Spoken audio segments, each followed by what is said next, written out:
Hey guys, Stephanie with AmericanMuscle.com here with these Whiteline Lowering Springs for 2015 and up S550, V6, and Ecoboost Mustangs. We're going to be talking about a few different things with these springs, but mostly we'll talk about what you can expect from these springs in both the performance and looks categories, and we're also going to talk about the install as well.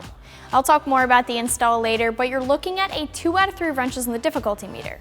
The Whiteline Lowering Springs are going to be a good option for those of you out there that are looking for a lowering spring for a daily driven car or a street car that's going to give a good drop, but that's designed to be used with the factory shocks and struts.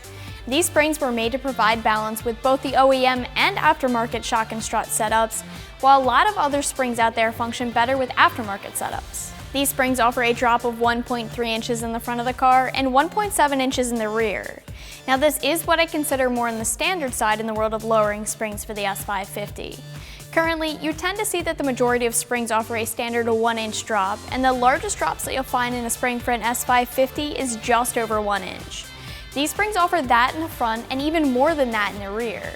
Of course, a lowering spring is going to lower the center of gravity to provide some handling improvements like reducing squat and body roll in corners and eliminating nosedive under hard braking.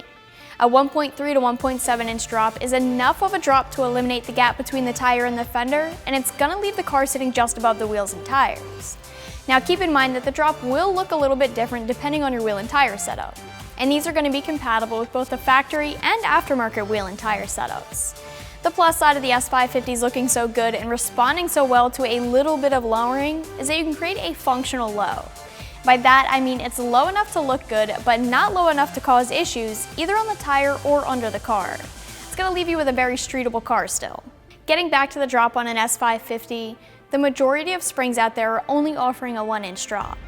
The S550 chassis doesn't need a huge drop to obtain better looks or an improvement in handling. The S550 responds well to what some of the older generation Mustangs would consider a very small change in ride height. Be surprised at how well the S550 chassis responds to just a 1-inch drop in both the functional and looks categories, and these springs are even more aggressive. You guys saw the before and after shots. The other thing to consider when you're shopping for springs, besides the drop, is ride quality. These springs do have a performance design, so they are made for street and race applications, but they do it without compromising ride quality, which means that they're a good option for a street car. They don't have a harsh ride quality, but they are a firm spring.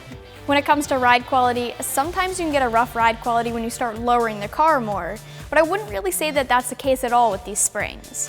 The ride is more stiff and you do notice more road noise. Other than that, you'll just notice the car having less body roll and being more planted overall. Overall, these springs are intended for street and occasional track use, so they do give a stiffer than factory ride quality, but they're made to not be harsh, so they're still going to be comfortable, but also able to perform when you want them to. They are a progressive rate spring, which means they'll be more forgiving on the street than say a linear spring would be. As far as price, these springs are going to cost between $200 and $300, which is right where the majority of other springs are falling as well.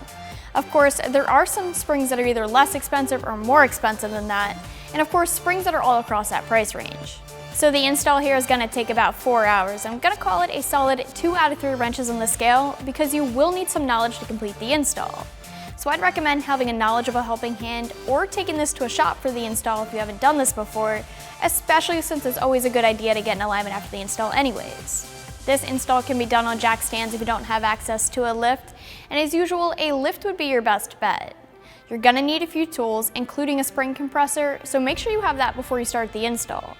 You're going to make sure you get down to the spring and strut assembly, so everything like the wheels, brakes, and ABS lines would need to be moved out of the way so you can pull the assemblies out of the car.